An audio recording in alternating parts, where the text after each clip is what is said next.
Hi guys, welcome back to Side 9. Last video, we dropped some of our spicy deck lists on you, but I think we've saved our spiciest takes for 2 deck lists we're going to share with you today. Today, we're going to go over something that is going to get you some early wins in the early GD01 meta, 2 different aggro builds. With me in the studio is Reala. You've heard of Dank or Stank, you've heard of Good or Bad. That one's forever scrapped, by the way. We're never returning to Good or Bad ever again. And you've heard of Foam's version of Dank or Stank called Rank or Stank. I would like to propose a new version of the show for you right here today. And it's going to be called Rush or Bust. Yeah, that's right. We're talking about the archetype that's typically seen in card games that we have not talked about basically in any capacity. So if you're excited to hear us talk about some aggro decks, please do us a solid and give this video a like, comment, and subscribe. So in early beta format, we did see an emergence of a green-white aggro build, largely focused on getting value out of cards such as Zaku Ⅱ. So we have a build that's very reminiscent of that, but empowered by cards from both the booster and starter decks. However, we also have a second list that is brand new, which is a blue-red ping value aggro that is largely focused on very quickly clearing out the board so your opponent just gets beat down by small dudes. Exactly. And I think it's important just to kind of, lay the groundwork for, kind of where we're coming from. I think it's fair to say that neither Foam nor I are thinking that these are going to be long-term players kind of in the metagame. I think that these lists are going to be most effective kind of in the early format. And so, yeah, allow us to kind of just walk you through this real quick. So what I'm thinking of is that in the early format, people are still tinkering their deck lists. They're trying to figure out exactly what ratios they want to play. They're trying to figure out exactly what is quote-unquote optimal for their strategy. And what that actually means is that people are going to gravitate more towards the big LRs of the set. So we're thinking like Wing, Freedom, Unicorn, Sinanju even, right? And then they're very focused on playing a curve, right? So being able to play particular costs and levels on particular turns. So I think about the game in terms of, what's happening on turn 1, turn 2, turn 3, and turn 4, and things like that. And we actually think these conditions actually lead to aggro decks being very effective right now for several reasons that we'll get into over the course of the video. Which, to be clear, it's also totally understandable. This is a game about Gundams. People want to play Gundams in the Gundam game. We're just looking to abuse people wanting to play Gundams. Yeah, exactly. So if you're looking for a deck that potentially may give you some quote-unquote free wins at the locals, get you some extra store credits so you can buy your Mountain Dew and Doritos. Oh, I've already used this bit before on the channel. Never mind. Cut. Kind of, we want to drink a Mountain Dew, eat some Doritos, and play some Gundam, right? Hopefully not at the same time. Don't touch my cards after you've eaten some Doritos, please, and thank you very much. But surely you see. Don't touch my cards after you drink Mountain Dew. These decks are definitely going to be a great starting point to kind of get you there. Speaking of starting point, something else that we really wanted to emphasize with these decks is prices in card games, especially new card games, can be very volatile. So a huge advantage to both these decks is they tend to be relatively cheap to build and field. Exactly, and the price range does range a little bit. I'd wager to say that the green-white deck, I'll put an exact amount on the screen in the post-editing phase for each of the decks, just based on kind of like average TCG player prices and things like that. But I'd wager that your green-white deck is going to be sub $30, and the blue-red deck that you also see on screen right now is going to be, you have to play Kshatriya and Banshee Destroy, but I think it's fair to say it'll probably be below $120, $110 to get the full pile, especially considering the rarity of a lot of these cards being from starter decks or otherwise. At the very least, we aren't paying current Freedom prices. Yeah, exactly. You can build this deck for maybe the price of 3 Freedoms even, and the green-white deck for less than 1. So yeah, great value. So let's talk a little bit about kind of just what these decks are going for, because I'm sure that it might be a little bit of a shock seeing a bunch of what we believe to be, weird vanillas and just, playing for a different kind of game plan, because obviously these decks are trying to win as quickly as possible in the nature of the aggro playstyle that they're going for.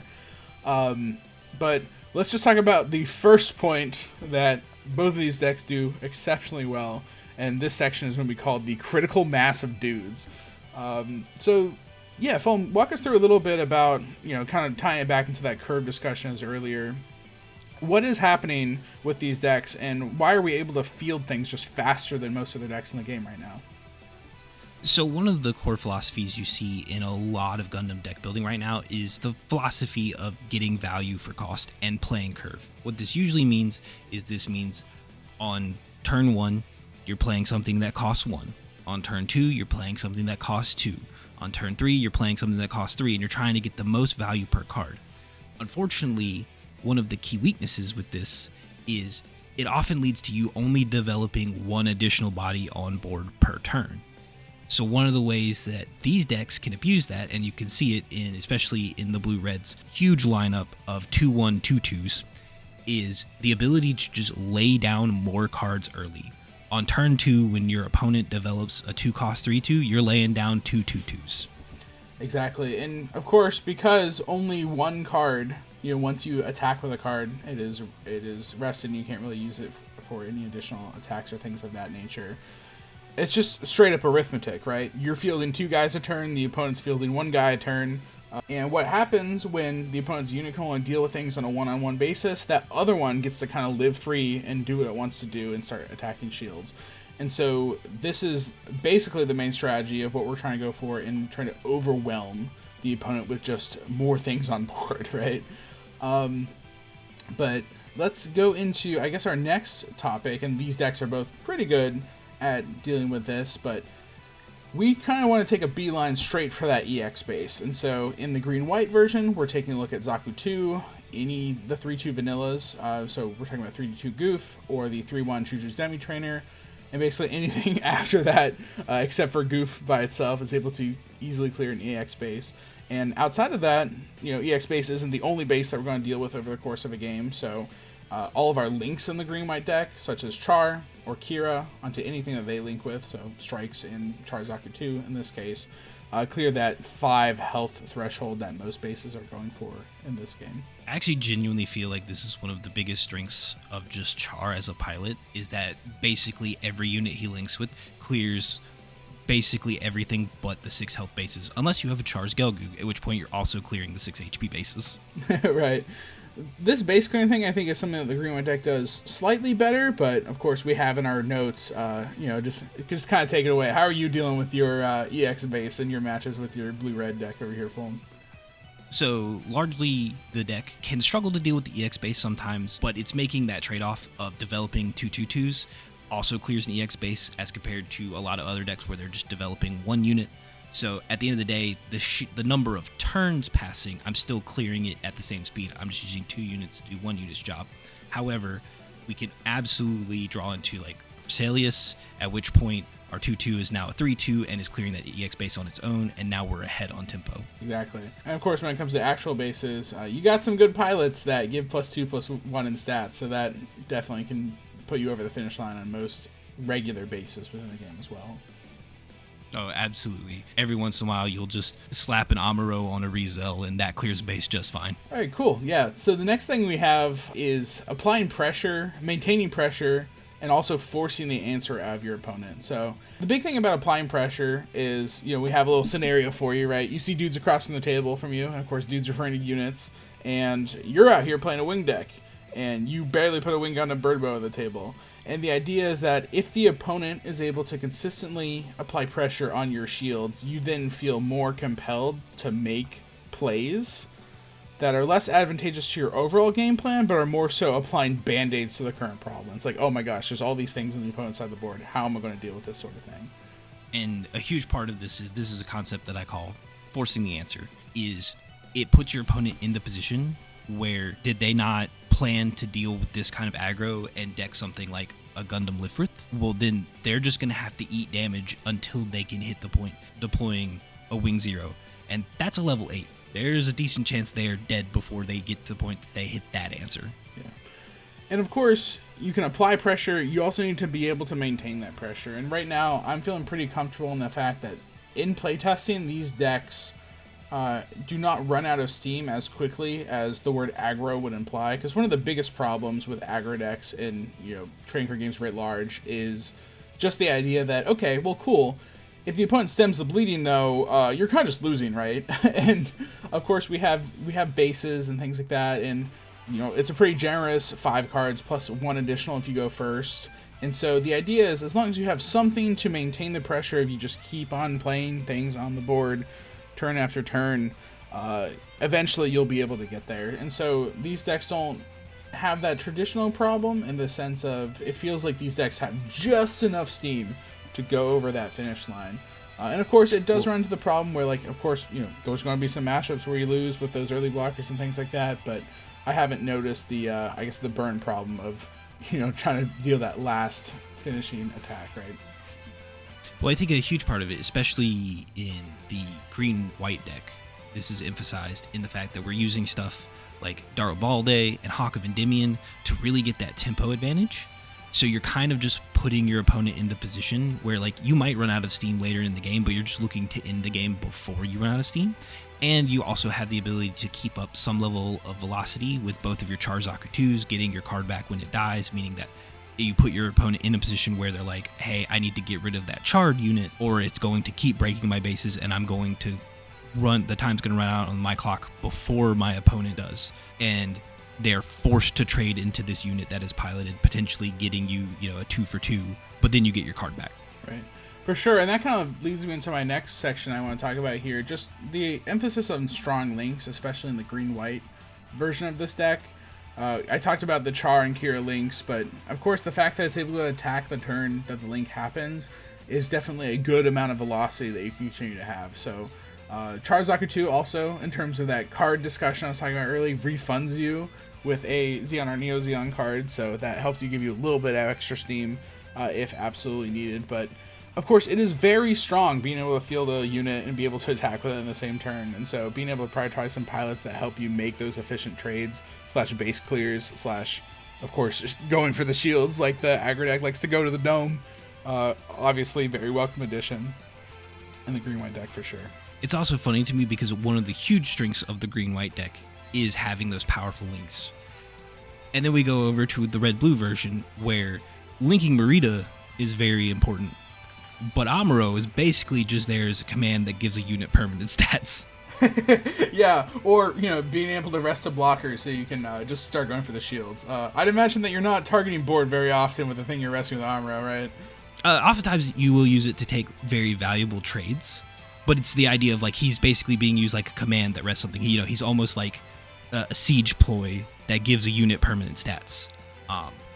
Every once in a while, like, for example, you run into the exact scenario of playing these decks against each other. One of the big advantages is putting an Amuro on, like, a Guncannon, resting the two things that your opponent put out last turn and still maintaining that tempo advantage because you're taking the trade here. But it's largely just Amuro's there to either get something out of the way or take that valuable trade because it's going to keep your clock ahead of your opponents.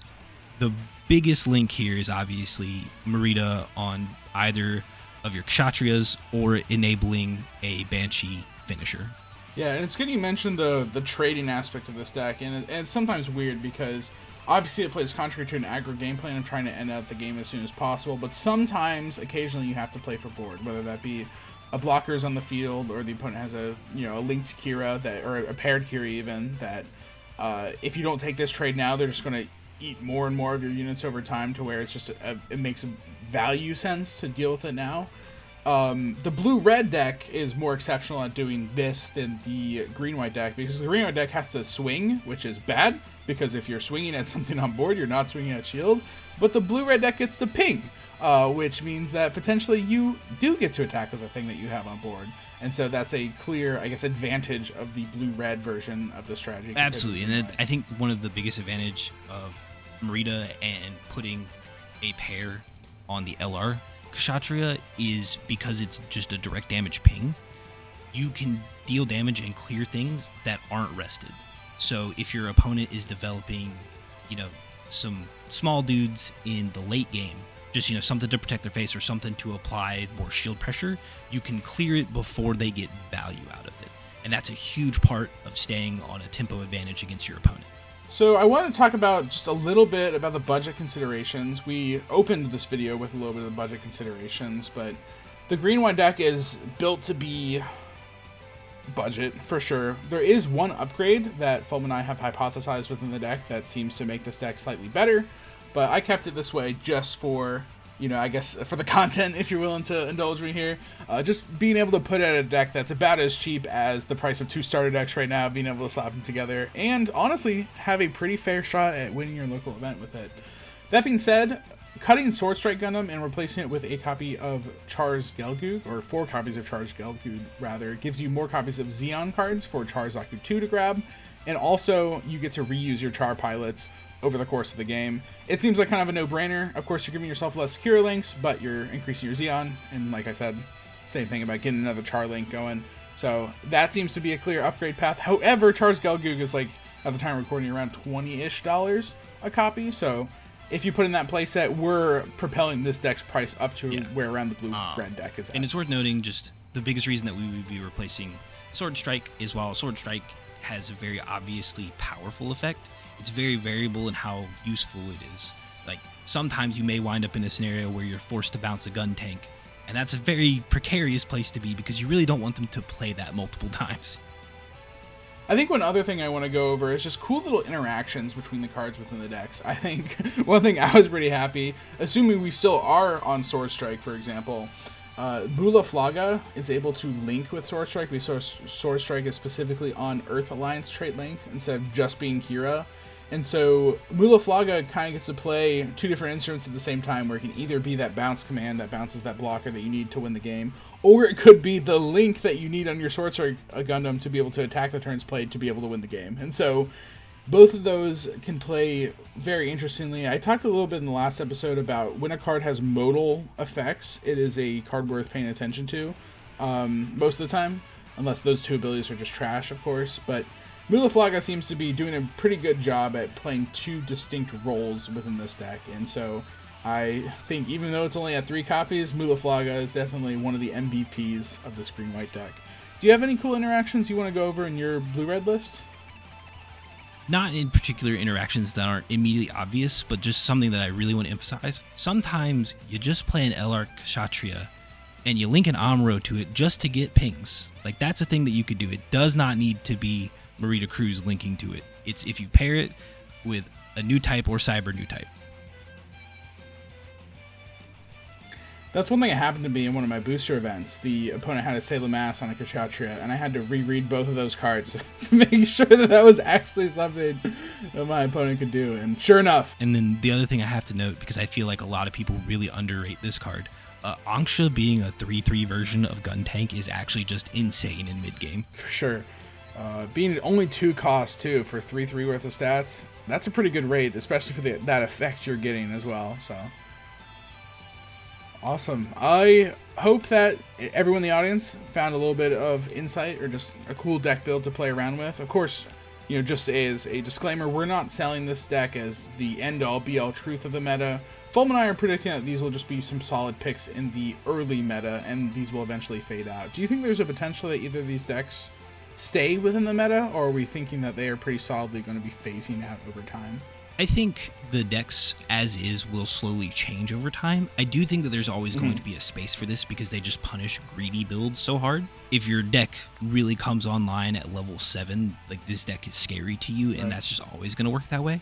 But they'll easily scoop up wins when people aren't decking to play against them. If they aren't putting in their Gundam Lithris, if they aren't putting in ways to deal with early aggression, then these decks get to just run ramshot over them. And of course, Lord help them if any brewer decides to put in 0 base at any point. Oh yeah, if anybody's decking 0 base, you just kind of get beat down. These are some cool decks. I'm looking to take him out for a spin and play a few locals games with him in the coming weeks. So, all right, thanks for watching Side 9, and of course, we'll see you next mission.